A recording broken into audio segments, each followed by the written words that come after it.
if everyone is able to see, सबको अगर दिख रहा है तो thumbs up कर दो, ठीक है? Okay, great, nice.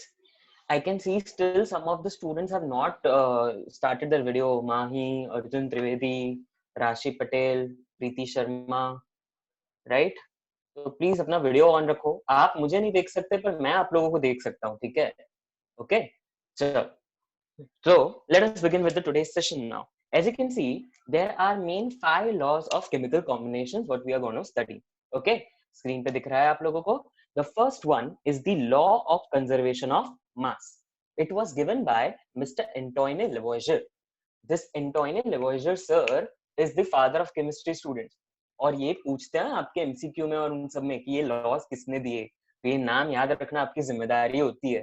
प्लीज इनको भूलना मत, ठीक है? So the first law, as you can see, the law of conservation of mass, that is given by Mr. Antoine Lavoisier. Second, as you can see, the law of constant composition, it is given by Mr. J.L. Proust. Okay. The third law, important one, इससे ज्यादातर questions आते हैं आपके exam में, ठीक है? So that is law of multiple proportion given by Mr. Dalton. Then the fourth one, I take it as a hashtag law. Why hashtag law students पता है? क्योंकि ये है ना अपने सिलेबस में सीबीएसई एनसीईआरटी टेक्स्ट बुक में नहीं है. पर जिन लोगों को जेडब्ल्यू करना है, नीट करना है, you need to crack some competitive examinations, उसके लिए ये लॉ बड़ा इंपॉर्टेंट होता है. That is the law of reciprocal proportion, which was given by Mr. Richter. And the last one, the Gay-Lussac's law of combining volume. So obviously the name itself suggests that it is given by Mr. Gay-Lussac. ठीक है? इन 5 loss के अलावा एक चीज हम लोग पढ़ने वाले हैं जिसका नाम है एवोगैड्रोस हाइपोथेसिस. ठीक है? क्या पढ़ने वाले हम लोग? Avogadro's hypothesis. ये 6 चीजें आज के लेक्चर का हम लोग का टारगेट रहेगी. ठीक है? डोंट वरी, हम लोग जितना हो सकेगा एग्जाम्पल के साथ साथ क्लियर करते जाएंगे. ठीक है? क्लियर है all of you? Okay. So let us begin with the first law, that is the law of conservation of mass given by Mr. Antoine Lavoisier. Sure. Okay. So now, can you see this properly, all of you? Okay. So the law of conservation of mass, as you can see, it's a very simple law. Okay. अच्छा, एक बात मैं आप लोगों को पहले ही बता देता हूँ स्टूडेंट्स कि ये लॉज जो हम लोग पढ़ने वाले हैं, 5 लॉ, ये 17th 18th सेंचुरी के लॉ हैं. और अभी हम लोग कहाँ पे आ गए हैं? 21st सेंचुरी में आ गए हैं कि नहीं? So obviously there are going to be certain limitations which are being there. Okay, तो इसका मतलब ये नहीं है कि ये लॉ एकदम आपको एक्सेप्ट नहीं करने हैं. These are the fundamental laws students. इनको एक्सेप्ट करने के बाद ही जाके आप लोगों को आगे पता चलेगा कि बेसिक्स ऑफ केमिस्ट्री कैसे आगे आया. ठीक है? So इनके लिमिटेशंस हैं और वो लिमिटेशंस हम लोग बाद में डिस्कस करेंगे. ठीक है? Clear है all of you? चलो, on that note, let us begin. The first one, the law of conservation of mass. According to this law, students, during any physical or chemical change, the total mass of the product is equal to the total mass of the reactant. ठीक है? ये आप लोग ने याद है? आप लोग ने छोटे होते हैं तो आप लोग ने पढ़ा होता है law of conservation of energy. पढ़ा है किसी ने? That energy can neither be created nor be destroyed. It can be only converted from one form to another. तो सेम लॉजिक यहाँ पे एक्सप्लेन होता है स्टूडेंट्स कि जितना भी टोटल आपका रिएक्टेंट है उतना का उतना टोटल मास किसमें कन्वर्ट हो जाने वाला है? प्रोडक्ट में कन्वर्ट हो जाने वाला है. Are you clear all of you? समझ में आया? देखो उसके नीचे ही मैंने आपको एक एग्जांपल दिया है. Can you see this? See A plus B gives C. Correct? ये केमिकल रिएक्शन है, डमी केमिकल रिएक्शन. ठीक है? तो इसमें मैंने आपको देखो नीचे क्या लिखा है. A अगर 10 ग्राम है, B अगर 20 ग्राम है, तो C कितना मिलता है आप लोगों को? 30 ग्राम. करेक्ट? सो क्या होता है यहाँ पे कि total mass A plus B का टोटल मास कितना हो जा रहा है students? 30.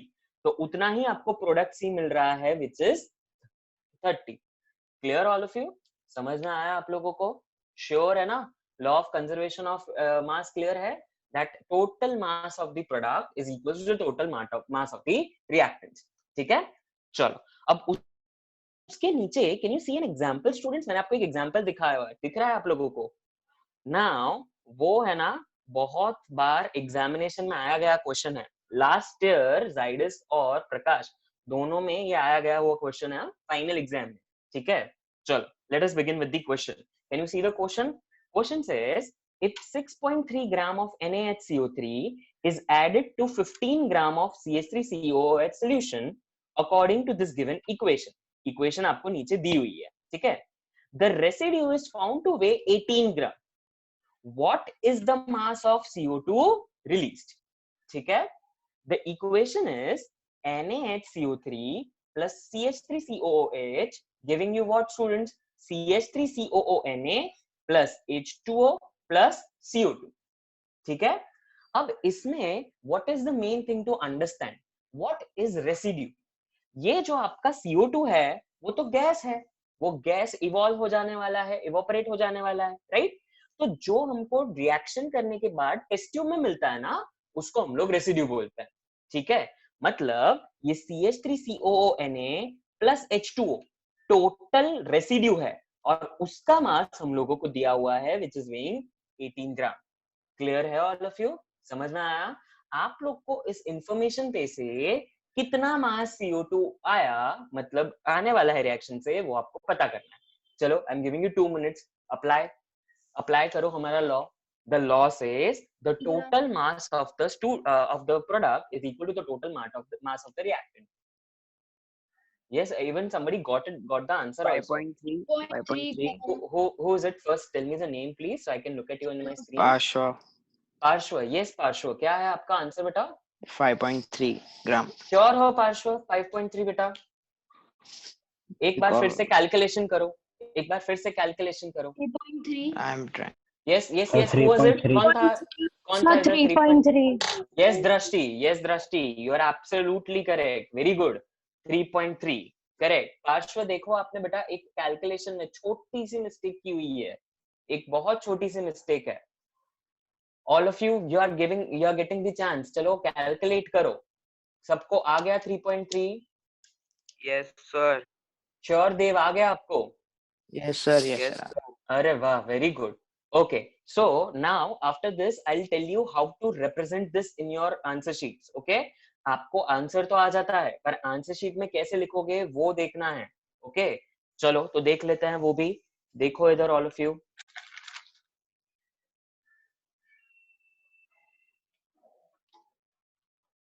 Can you see all of you?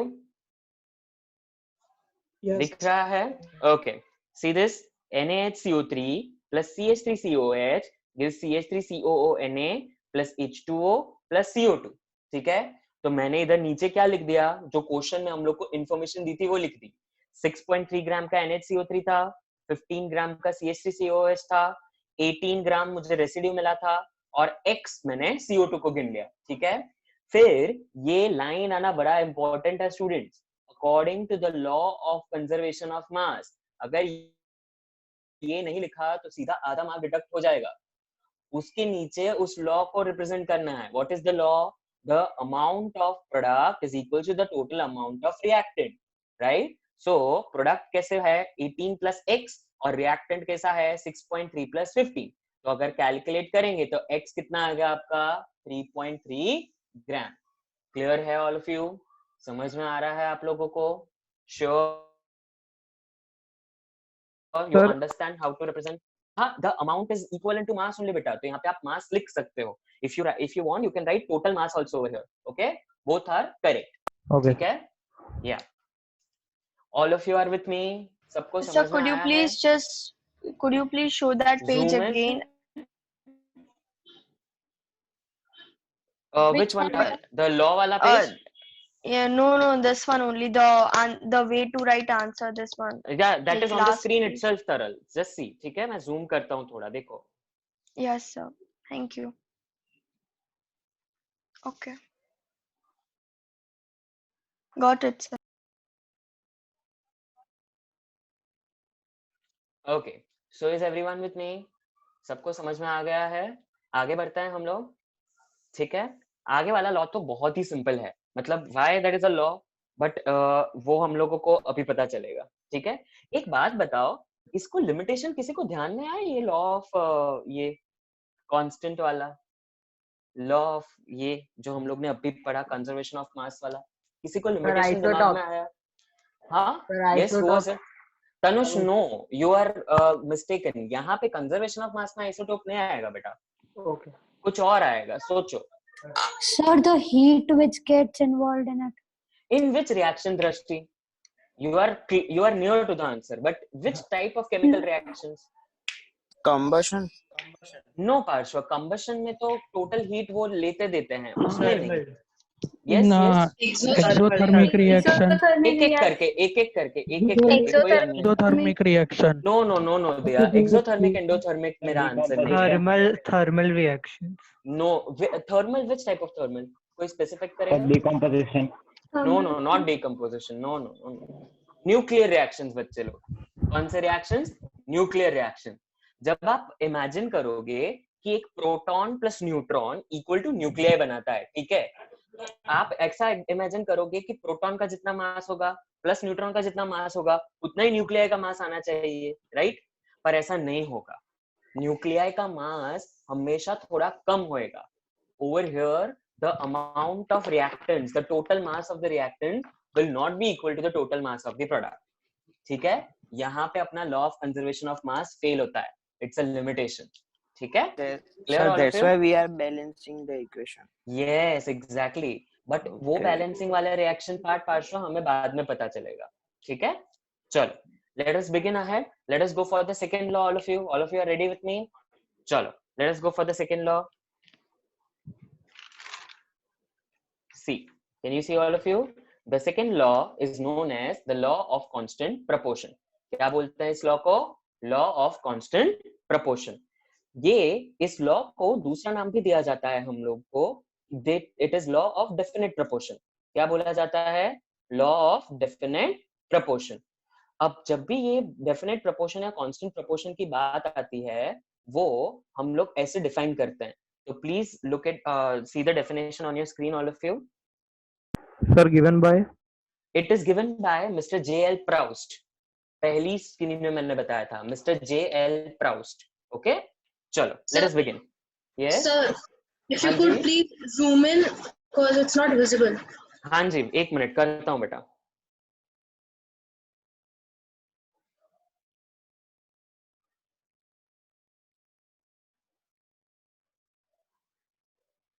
Devanshi, there are some. हाँ, एक minute. Devanshi, there are some technical issues बेटा, but the lecture is entirely recorded, okay? तो आप recording में जाके भी कर सकते हो. dictate the rules so that students Yeah, can the rules. yes, Yeah. yes, ma'am, मैं वही बोल रहा हूँ. Okay, आप तो dictate कर दीजिए.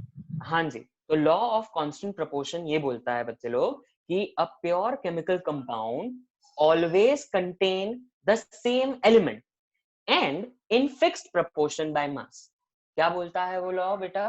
क्या? The pure chemical compound always contain same element and in fixed proportion by mass. सबसे पहले तो यहाँ पे कंपाउंड और एलिमेंट के बीच का आपको डिफरेंस पता होना चाहिए. सब लोगों को पता है? Okay. Yes, sir. Aditya Desai हमें जवाब देगा. आदित्य, अपने आप को अनम्यूट करो बेटा. अनम्यूट करो. Yes Aditya. Tell me, what is the difference between element and compound बेटा? Elements are made up of only one type of atom, and compounds Very are good. made And up of compound क्या different होता है? type of atoms, different type of atoms. Super, correct, very good. So all of you got the difference between element and compound. तो अब ये law हमको ये बोलता है कि जो एक कंपाउंड है वो अगर अपने प्योर फॉर्म में हो तो वो हमेशा वही एलिमेंट्स कंटेन करेगा. वही चाहिए आप कहीं पे अमेरिका चले जाओ, चाइना चले जाओ, पाकिस्तान चले जाओ, इंडिया चले जाओ, दुनिया में कहीं पे भी चले जाओ, पर अगर आपके पास प्योर वाटर है, मतलब प्योर H2O है, तो वो कंपाउंड में हमेशा दो ही एलिमेंट्स रहेंगे. कौन से दो एलिमेंट्स रहेंगे?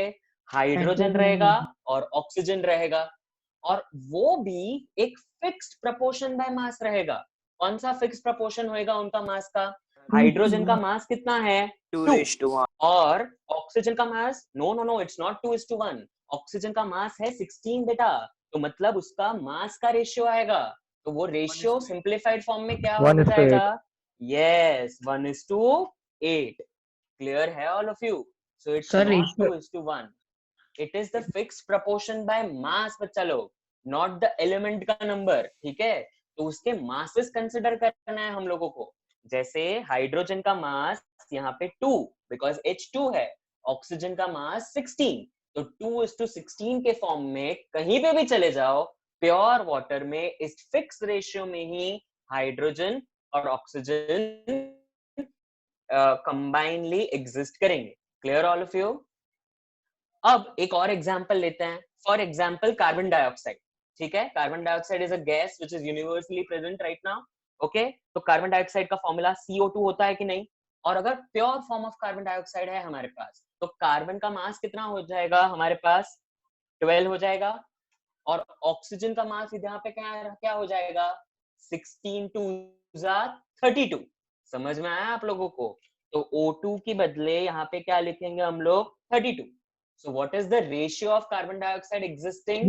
अगर इसको simplified form में करेंगे, yes, perfect, 3:8। तो law of constant proportion, definite proportion के हिसाब से आप कहीं पे भी चले जाओ, कार्बन डाइऑक्साइड के कंपाउंड में एलिमेंटली कार्बन और ऑक्सीजन हमेशा 3:8 के रेशियो में एग्जिस्ट करेंगे। Clear all of you? So sir, like 3 gram carbon and 8 gram oxygen, like that. Yes, exactly. Their masses will be in this ratio. ठीक है? Now, अब जो तनुष बोला था ना लास्ट टाइम के लिए, तनुष क्या बोला था लास्ट टाइम के लिमिटेशन? बोल तो बेटा। आइसोटॉप्स में मासेस जो एलिमेंट के होते हैं वो Yes, अलग होते हैं। एग्जैक्टली। तो यहाँ पे जब आइसोटोप्स आ जाएंगे, कार्बन का आइसोटोप आ जाएगा या ऑक्सीजन का आइसोटोप आ जाएगा, तब जाके ये मासेस का रेशियो डिसरप्ट हो जाएगा। क्लियर? मतलब ये इस लॉ का लिमिटेशन है। जब भी आइसोटोपिक एलिमेंट की बात आएगी तब ये लॉ एप्लीकेबल नहीं होगा। क्लियर हुआ आप लोगों को? Is the limitation clear all of you? Sure है? No, sir. No limitations. Okay, limitation मैं आपको बताता हूं, इधर देखो।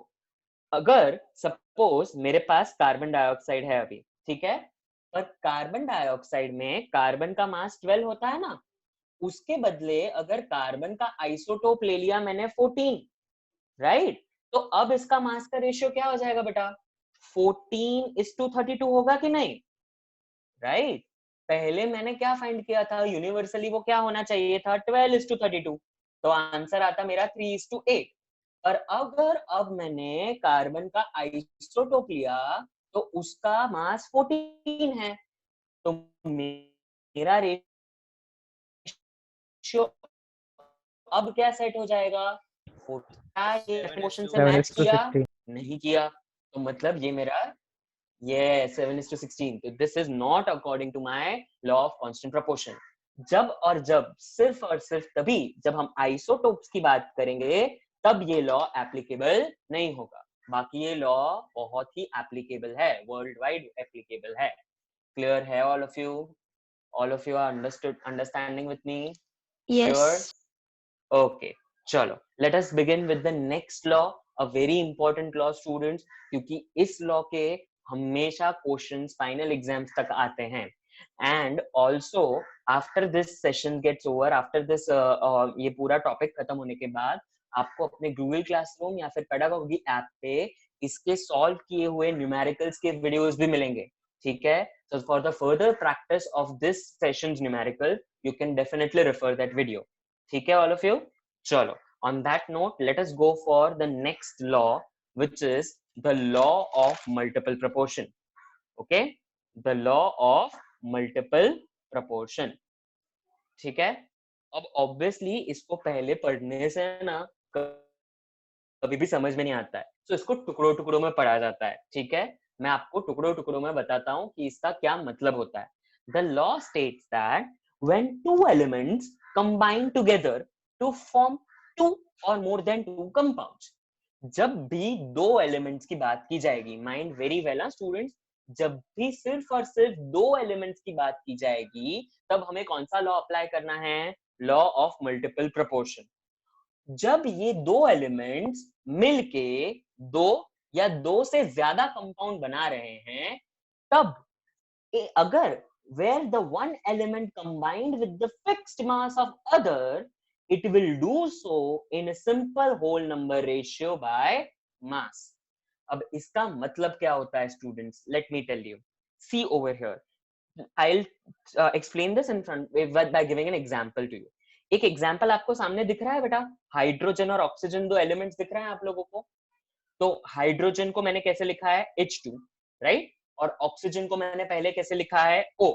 तो जब H2 और O मिलके कंबाइन होंगे तो एक कंपाउंड बना रहे हैं H2O, करेक्ट? दूसरे एग्जाम्पल में देखो मैंने क्या लिखा है, हाइड्रोजन एंड ऑक्सीजन, तो H2 और O2. अब ये लोग मिलके क्या बना रहे हैं? H2O2. H2O2 is known as hydrogen peroxide. ये भी एक वेरी वेल नोन कंपाउंड है स्टूडेंट्स, ठीक है? अब आप इसमें देखोगे तो हाइड्रोजन मैंने मास फिक्स रखा है H2, हाइड्रोजन का मास क्या हो जाएगा? 2 हो जाएगा, right? So when two elements combine to form 2 or more than 2 compounds, then if one element's mass is fixed, then the other compound will always have a fixed whole number ratio of their masses. इसका मतलब क्या है? जब मैं इस compound में oxygen का मास लूंगा तो वो मास होगा 16, राइट और रॉन्ग? और इधर इस कंपाउंड में अगर ऑक्सीजन का मास लूंगा तो वो क्या हो जाएगा? 32. अगर मैं 16/32 करूंगा तो वो डिवाइड होके एक सिंपल होल नंबर रेशियो आएगा, वो होएगा 1:2. क्लियर है ऑल ऑफ यू? मतलब जब भी मैंने हाइड्रोजन के मास को फिक्स रखा और ऑक्सीजन को चेंज करते हुए हाइड्रोजन के साथ ही अगर वो कंपाउंड्स बना रहे हैं, तो ऑक्सीजन के मासेस को अगर मैं लूंगा तो वो एक simple fixed whole number ratio के फॉर्म में आएगा. All of you have understood? थोड़ा थोड़ा समझ में आया है आप लोगों को? डोंट वरी, एक और एग्जांपल करेंगे तो आपको और क्लियर हो जाएगा, ठीक है? बट सर यहाँ पे तो एक ही प्रोडक्ट बना. कहाँ से बेटा? H2O पहला वाटर बना, फिर H2O2, तो H2O2 हाइड्रोजन पेरोक्साइड बना. दो अलग अलग कंपाउंड्स आए ना बेटा. Sir, but in one Also, reaction, there is reaction only one compound formed. And हाँ, here हाँ. in the definition, मतलब see there is no reaction happening, there is only mixing of these elements बेटा. जब ये elements आपस में react करके ये कंपाउंड भी बना सकते हैं, या तो ये एलिमेंट्स मिक्सचर में रिएक्ट करके ये कंपाउंड भी बना सकता है. समझ में आ रहा है? उन दोनों कंपाउंड्स में हमको क्या लेना है? H2 का मास फिक्स रखना है, सिर्फ O का मास हम लोगों को अलग रखना है. तो हम जब ये O का मासेस का रेशियो लेंगे ना तो वो सिंपल होल नंबर रेशियो आएगा. क्लियर? एक बार मैं आपको दूसरा एग्जांपल देके समझाता हूँ, ठीक है? चलो B with me, okay all of you? एक काम करते हैं, देखो मैंने दूसरा एग्जांपल आपको लोग के लिए रेडी रखा है, नाइट्रोजन और ऑक्सीजन, ठीक है? तो अगर मैं नाइट्रोजन को फिक्स रखता हूं N2, तो ऑक्सीजन को O सिर्फ रखा, तो इसका कंपाउंड क्या बना? N2O बना कि नहीं? N2 और O, N2. दूसरा कंपाउंड लेता हूं जिसमें फिर से एलिमेंट नाइट्रोजन को फिक्स रखता हूं, पर अब ऑक्सीजन को लेता हूं O3. तो एक कंपाउंड ऐसा भी एग्जिस्ट करता है N2O3. एक और कंपाउंड बनाते हैं फिक्स्ड N2 और O4, तो वो बन जाता है N2O4. और लास्ट वन N2 फिक्स्ड रख के O5, तो लास्ट कंपाउंड बनता है N2O5. क्लियर है? अब इन सारों में आप लोग देखो तो नाइट्रोजन का मैंने मास फिक्स रखा है N2. चेंज क्या हो रहा है? ऑक्सीजन के मासेस चेंज हो रहा है ना. देखो यहाँ पे O, O3, O4, O5, तो सारे ऑक्सीजन के मास चेंज होंगे कि नहीं? तो उसके हिसाब से उनके मास उनके सामने लिखते हैं बच्चे लोग, ठीक है? चलो अब कौन मुझे बताएगा? दिया शाह मुझे बताएंगे. ऑक्सीजन O, सिर्फ O का मास कितना लेंगे बेटा? अनम्यूट योरसेल्फ बेटा. आंसर 60. Very good, 16, correct. तो अब हमें कौन बताएगा? नेक्स्ट बताएंगे प्रीत पंचाल बताएंगी. अनम्यूट करो बेटा. O2 का मास क्या हो जाएगा बेटा? O3 का मास क्या हो जाएगा? 48. Very good, 16 3s are 48. Very good. चलो फिर हम लोगों को बताएंगे देवम शाह। देवम बेटा O4 का मास कितना हो जाएगा? Very good, 64, super. और फिर केनिल, केनिल हम लोगों को बताएंगे O5 का मास क्या हो जाएगा? सर 80। Very good, 80। तो अब हम ये 16:48:64:80 करें तो इसका सिंपल होल नंबर रेशियो क्या निकलेगा हमारे पास? 1:3:4:5। तो ये हो गया हमारा simple whole number ratio of oxygen जो इन कंपाउंड्स में एग्जिस्ट करेगा। और ये सिंपल होल नंबर रेशियो किस लॉ के हिसाब से आया? Law of multiple proportion. Sir clear है? यस यस शनोफी। सर हाइड्रोजन हाँ पेरोक्साइड जी, हाँ जी में बेटा। वैलेंसी सर वैलेंसी स्कर्ट नहीं होगी? नो बेटा, यहाँ पे आप वो जो आयोनिक कंपाउंड्स बना रहे हो वैसे नहीं करना है शनोफी, ठीक है? ये आयोनिक कंपाउंड नहीं है बेटा, ये कोवेलेंट कंपाउंड है। जब वैलेंसीज की बात सिर्फ आयोनिक कंपाउंड्स में हो सकती है, ठीक है बेटा? Okay, so all of you are there with me? सब लोगों को समझ में आ गया law of multiple proportion?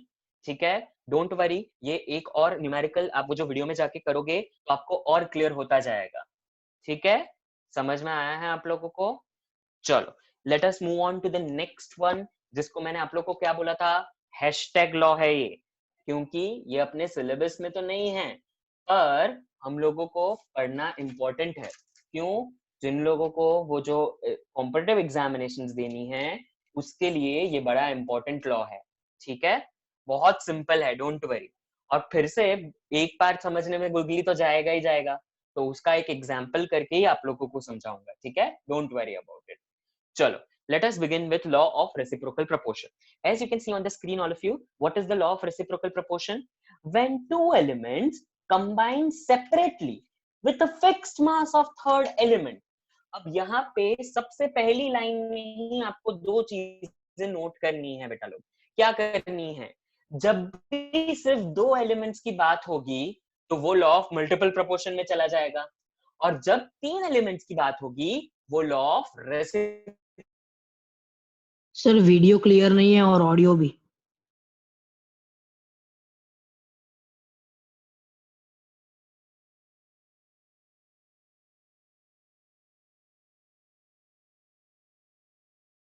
Sir video pause थी गई। Yeah, it's okay. Just wait for a minute. Sir के वहाँ पे internet connection there should be problem. थोड़ा वेट कीजिए. Just mute yourself first.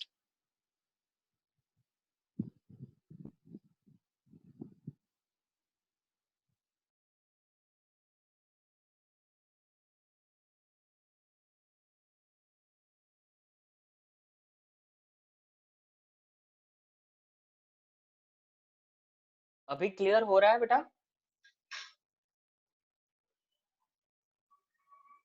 Yes, sir. It's clear. Go ahead. चलो great. Okay, so the law of reciprocal proportion, what does it state?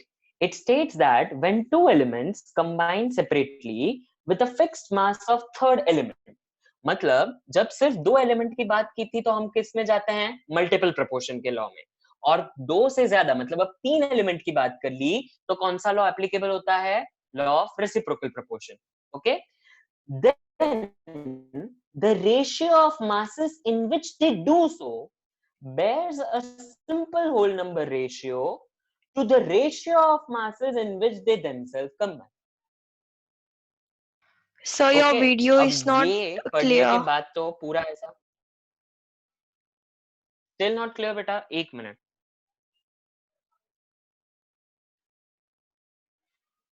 I have zoomed it बच्चा, अभी clear हो रहा है? No, no sir. Sir. No, sir. Okay, just wait for 1 minute, 1 minute wait. No problem, sir. No problem.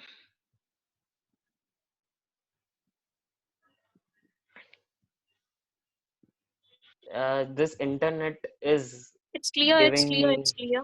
Go ahead, sir. Clear? Okay चलो।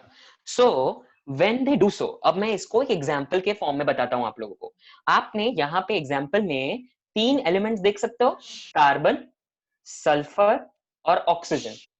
ठीक है, तो अब यहाँ पे मैं ऑक्सीजन के मास को फिक्स रखता हूँ।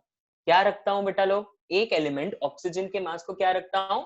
फिक्स रखता हूँ। ठीक है, तो जब कार्बन और ऑक्सीजन कंपाउंड बनाते हैं तो फिक्स्ड मास के साथ अगर CO2 बनाते हैं, ओके, और जब सल्फर और ऑक्सीजन कंपाउंड बनाते हैं तो फिक्स्ड मास के साथ क्या बना देते हैं? SO2। ओके, तो as you can see carbon का मास क्या होता है? 12, और ऑक्सीजन का मास क्या हो जाएगा यहाँ पे? 32 हो जाएगा कि नहीं? तो कार्बन डाइऑक्साइड का रेशियो होगा 12:32। ओके, फिर सल्फर ऑक्साइड, तो सल्फर का मास होता है 32 और यहाँ पे ऑक्सीजन का मास भी 32। So can you see the ratio 32:32? तो यहाँ पे मैंने क्या किया? ऑक्सीजन के मासेस को फिक्स रखा है। क्लियर है all of you?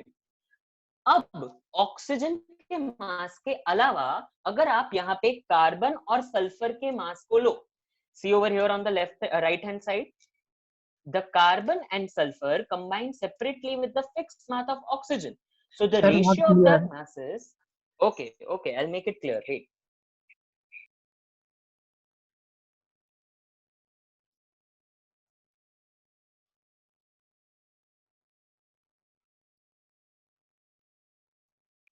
Yes sir, clear. अभी थोड़ा सा क्लियर है? ओके, सो सी यहाँ पे कार्बन और सल्फर का रेशियो क्या हो जाएगा बेटा लोग?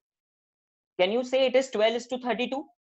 बोल सकता हूं मैं उसको 12:32? सी ओवर हियर, Yes, sir. ये 12:32 आएगा और उसको मैं 3:8 लिख सकता हूं कि नहीं सिंप्लीफाइड फॉर्म में? बराबर है। अब when this carbon and sulfur themselves combine, वो अगर एक दूसरे के साथ कंबाइन होते हैं तो वो एक कंपाउंड बनाते हैं CS2। क्या कंपाउंड बनाते हैं all of you? Carbon disulphide. ये कार्बन डाइसल्फाइड बड़ा इंपॉर्टेंट कंपाउंड है students, it's a very important solvent, it's a non polar solvent and that too organic one. ठीक है, तो वो कार्बन डाइसल्फाइड में फिर हमारे कार्बन और सल्फर के रेशियो क्या होंगे मासेस के हिसाब से? अब आप ये राइट हैंड साइड पे देखो, the ratio of masses in which carbon and sulphur themselves combine, तो वो क्या हो जाएगा? Carbon is two sulphur. Carbon का मास यहाँ पे क्या होएगा? 12 और सल्फर 32 होता है, बट S2 है तो 32 2 is 64, तो ये क्या हो जाएगा? 12:64। और उसको अगर मैं सिंप्लीफाई करूं तो क्या आंसर आएगा बेटा लोग? 3:16। समझ में आया आप लोगों को? अब ये जो पहले वाला रेशियो था 3:8 और दूसरे वाला रेशियो आया 3:16, अब उन दोनों को अगर आप रेशियो लोगे तो वो एक सिंपल होल नंबर रेशियो आएगा। द 3:16 होल अपॉन यहाँ पे जो आपको 3:38 मिला था, उन दोनों को आप लोग जब डिवाइड करोगे मतलब आप यहाँ पे देखो 3:16 लिखा अपॉन 3:8 लिखा, तो 3 और 3 तो कैंसिल हो गया, डिनोमिनेटर का डिनोमिनेटर गोज इनटू न्यूमरेटर, तो 8/16 क्या होता है बेटा लोग? 1:2, तो वो एक सिंपल होल नंबर रेशियो आया ना आप लोगों का। This is what is law of reciprocal proportion. Sir can you read? Obviously मैं एक दूसरे एग्जाम्पल के साथ इसको रीडू करता हूँ। ठीक है, आप लोग इसको मेरे साथ करो तो आप लोगों को ज्यादा समझ में आएगा। ठीक है, चलो let us begin. Keep the pen and paper ready all of you. चलो, और मैं आपको एक दूसरा एग्जाम्पल देता हूँ। यहाँ पे देखो मैंने एलिमेंट्स लिख लिए हैं आप लोगों के लिए। 3 एलिमेंट्स आपको दिखे हुए हैं जो आपको दिख रहे हैं, देखो SO and H। चलो लिखो अपने अपने कागजों पे, ऐसे ही लिखो फटाफट, SO और H। Right all of you? लिखा ऑल ऑफ यू? चलो अब हमें प्रीत बताएंगे, प्रीत भरवाड़। बेटा अनम्यूट करो अपने आप को। Yes sir. हाँ जी प्रीत आप बता सकते हो जब सल्फर और ऑक्सीजन कंपाउंड बनाते हैं तो कौन सा कंपाउंड हो सकता है सिंपल वाला? ऑक्सीजन और हाइड्रोजन कंपाउंड बनाएंगे प्रीत, तो कौन सा कंपाउंड बनाएंगे बेटा? सिंपलेस्ट कंपाउंड बोलो जो आपको पता है ऑलरेडी। H2O। वेरी गुड बेटा, H2O करेक्ट। अब हमें आर्ची बताएंगी, आर्ची पटेल। आर्ची बेटा अनम्यूट योरसेल्फ। हाँ जी आर्ची। अब जब ये सल्फर और हाइड्रोजन कंपाउंड बनाएंगे बेटा, तो कौन सा कंपाउंड बनाएंगे? Any similarity with H2O? कुछ ऐसा कंपाउंड आपको पता चल रहा है हर चीज? बेटा you're not audible.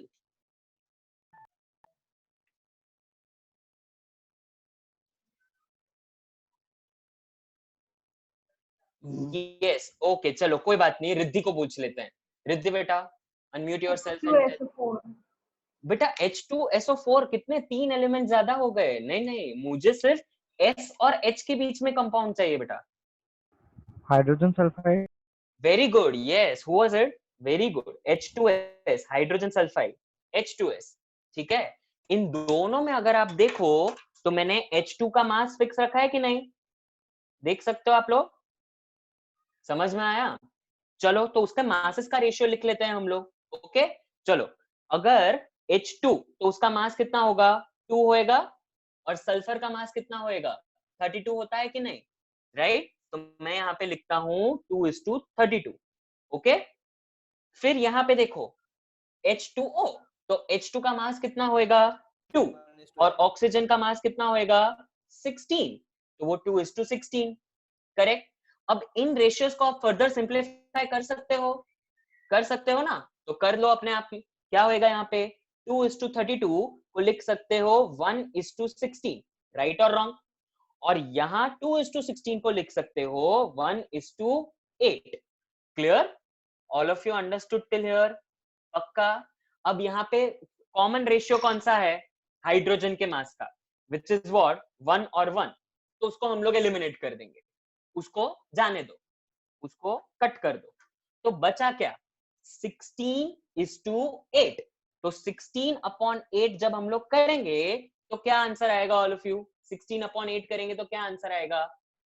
2:1. करेक्ट, तो 2:1, 2/1। परफेक्ट। इधर तक एवरीवन इज क्लियर? श्योर हो? सबको समझ में आया है? ओके, अब अगर आप मुझे बताओ हेतवी, वो ट्विन सिस्टर्स वाले हेतवी अनम्यूट योरसेल्फ बेटा। हाँ जी हेतवी, तो आप अभी बता सकते हो S और O के बीच में क्या कंपाउंड बनेगा बेटा? SO2. Very good, SO2, super. SO2 करके एक कंपाउंड बनेगा। चलो गुड, उसमें हमें कौन बताएंगे? हमें बताएंगे प्रियांशी पटेल बताएंगे। प्रियांशी बेटा अपने आप को अनम्यूट करो। Yes, sir. Yes Priyanshi SO2 में उनके मासेस का रेशियो बताओ बेटा। 32:32. Very good, 32:32। सल्फर का 32 और O2 है, तो ऑक्सीजन 16 2 32, तो ये 32:32 आ गया। मतलब ये रेशियो क्या आ गया? 1:1। समझ में आया आप लोगों को? तो अब अगर आप ये 2:1/1:1 करोगे तो फिर से आपको आंसर क्या आएगा? एक सिंपल होल नंबर रेशियो आने वाला है। देखो ट्राई करते हैं। सी ओवर हियर, 2/1 होल अपॉन 1/1, तो आंसर कितना आया? 2:1। By doing this, you get always a simple whole number ratio. That is nothing but your law of multiple proportion. समझ में आया है आप लोगों को? सबको क्लियर है? वो तो करवानो केम यूज सुआनो। हाँ बताऊं तने। See, I'll tell you. Who asked this question? पार्श्व, यस बेटा, ये फंडामेंटल है बेटा केमिस्ट्री के। अगर इसको नहीं पढ़ेंगे तो आगे जाके जो बेसिक रिएक्शंस आएंगे ना ऑर्गेनिक में, फिजिकल में रिएक्शंस आएंगे, you have reactions for inorganic chemistry also, तो उनको बैलेंस करना, उनको मासेस को जानना, अननोन कंपाउंड्स में से फट से पता कर देना कि वो कंपाउंड कितने मास के रेशियो में होएगा, वो सब आपको नहीं आएगा। क्लियर? तो पहले हम ये फंडामेंटल क्लियर करेंगे, तभी तो जाके हमारी बिल्डिंग मजबूत होने वाली है। इसीलिए तो चैप्टर का नाम भी तो some basics concepts of chemistry रखा हुआ है। ठीक है, ये बेसिक कॉन्सेप्ट अगर आपका क्लियर होगा तो आगे जाके 11th में दिक्कत नहीं आएगी। ठीक है, ओके चलो। नाउ एक बार फिर से ये हम लोग स्टेटमेंट को अच्छे से देख लेते हैं। स्टेटमेंट बहुत बार एग्जाम में आया हुआ है स्टूडेंट्स टू स्टेट इट, तो प्लीज आप उसको देख लो अच्छे से। स्टेटमेंट क्या है? when two elements combine separately with a fixed mass of third element, then the ratio of the masses in which they do so bears a simple whole number ratio to the ratio of masses in which they themselves combine. ठीक है, ये law याद होना चाहिए, पूछते हैं exams में। ठीक सर है, वो लॉ के ऊपर जूम करो ना। यस करता हूं।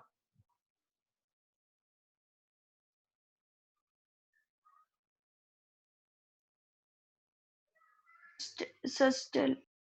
Yeah, sure. Just a second.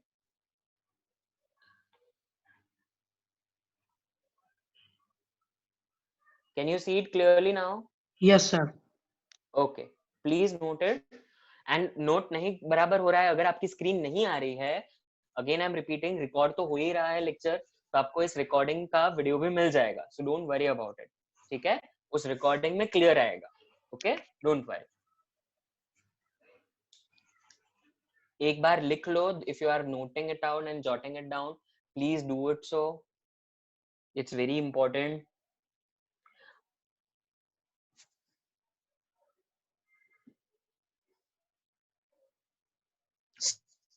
Sir, हाँ जी sir, do we have any particular way to write this? Like, particular way in the sense जैसे बेटा? हाँ, जैसे हम लोगों ने वो कंजर्वेशन ऑफ मास वाले में किया था, हाँ जैसे क्वेश्चंस ओके, आएंगे तो हम लोग हाँ ऐसे तो लिख सकते हैं ना, तो ना, कैसे हाँ जी, हाँ लिखेंगे? जी Devanshi, is the best part is कि ये है ना हमारे बोर्ड के सिलेबस में नहीं है, पर हाँ इसमें बोर्ड में सिर्फ आपको स्टेटमेंट पूछा जाता है, तो स्टेटमेंट तो मैंने आपको दे दिया है। अब रही न्यूमेरिकल की बात, तो वो बोर्ड के पेपर में नहीं आता बेटा, सिर्फ JEE एडवांस या फिर वो ना कॉम्पिटिटिव एग्जामिनेशन में आता है, तो उसमें लिखने का तरीका तो इम्पोर्टेंट होता नहीं है, आपको सिर्फ पता होना चाहिए कि रेशियो कैसे निकालना है। ठीक है, so don't worry about the presentation in this. Okay, that is I have not included a systematic presentation of this numerical. Clear hai? So the problem we are facing here is that the small screen on which our video has been seen, at that place only the definitions and those things are coming, and we are not able to move that small screen on which our video is coming. Okay, I got your problem. मैं क्या करता हूँ, मैं उस screen space को कम कर देता हूँ, तो शायद आपको सिर्फ थोड़ा सा दिखाई दे। ठीक है,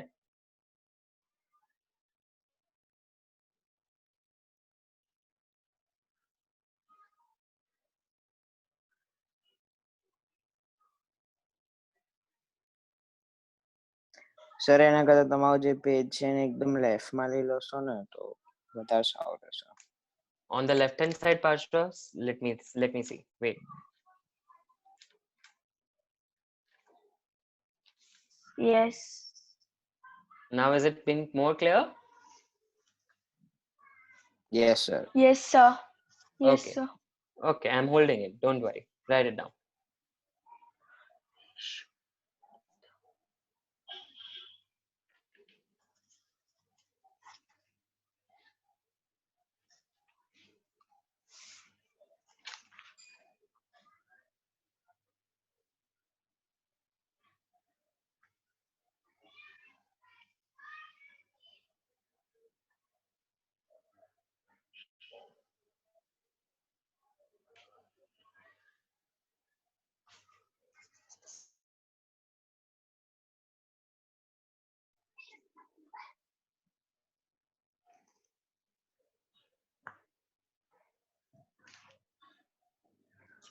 Done, all of you?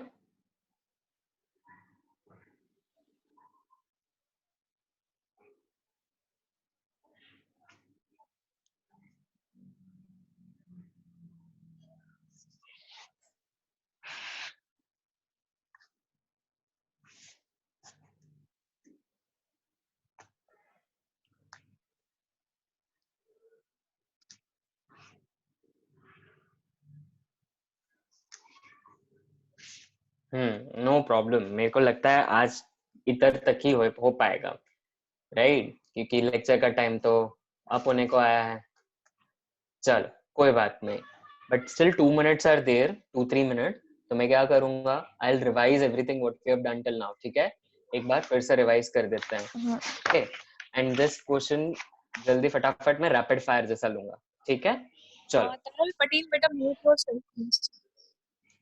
Sorry ma'am. Mute yourself. Okay चलो, तो पहला क्वेश्चन डॉली जानी से। Dolly, law of conservation of mass किसने दिया था? Dolly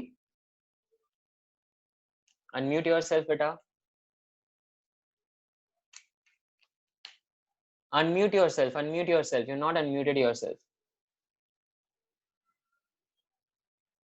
Yes Dolly. Antoine Lavoisier. Very good, Antoine Lavoisier. Okay, चलो, anyone remembers the statement?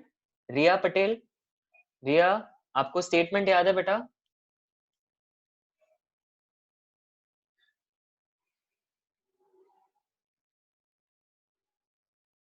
Sir, हाँ जी, I'm listening. sir, in law of conservation of mass is the mass of reactants is equals to total mass of product. Very good. The total amount of product is equal to the total amount of reactant, right? But you need to mention in any physical or chemical change about that. ठीक है? Very good. Okay. Yes, sir. चलो. Then comes another law, the next law, the law of definite proportion. Let us go to Vidisha. Yes, Vidhi beta. So when two elements combine separately with a fixed, sorry, just a minute. No problem. दूसरा बोल रहे हो आप? Yes, Vidhi. There's some technical issue. No problem. We'll wait.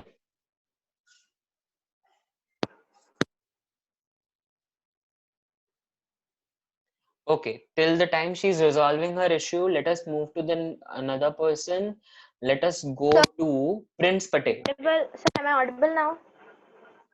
Yeah, Vidhi. आप बोल सकते हो तो आप बोलो. Yeah, so this law was given by J.L. Proust, and the law is that the law is that a pure chemical compound, it always contains same element in fixed proportion. Very good, correct, super, good. चलो, तो Prince आप उसका example दे सकते हो बेटा? बेटा आपका video भी नहीं आ रहा है Prince, why so? Prince Patel, are you there? ये वीडियो लूप करके कहीं पे चला गया है बंदा. नहीं sir, he has just messaged me. He's not able to hear. Actually, there's some technical issue on his side. Okay, sir. I'll move on to the next person. Yes. Taral Patel is raising hand. You can ask her. Yes, Taral. Taral, you want to answer? Can you give an example, beta?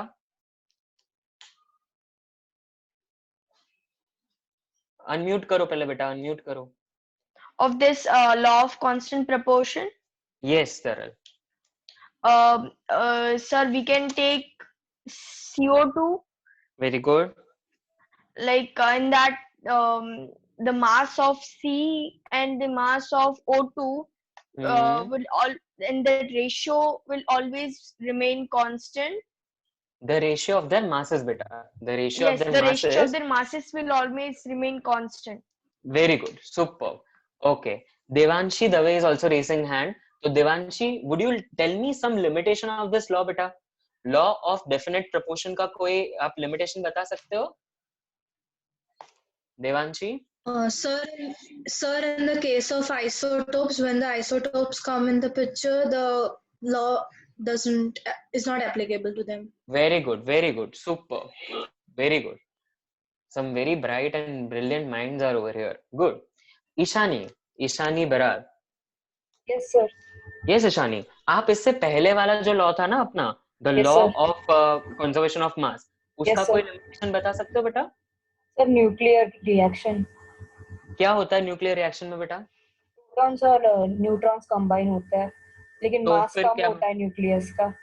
Very good. When protons and neutrons combine together to form the nucleus, तो nucleus का मास जो expected होता है वो neutrons और protons के combination से कम होता है. Very good. So with this, let us see to an end to this session. Okay. Let me see you all in the next session. Be prepared and we will move on further. Okay. Sure. Good evening, all of you, and enjoy the evening. Okay. Okay, sir. Thank you, sir. Bye, sir. Bye. Thank you. Thank you, Have a sir. nice weekend, everyone. Take care. Bye. Bye-bye. Sir, bye, sir. Bye, sir. Thank you. Bye, sir.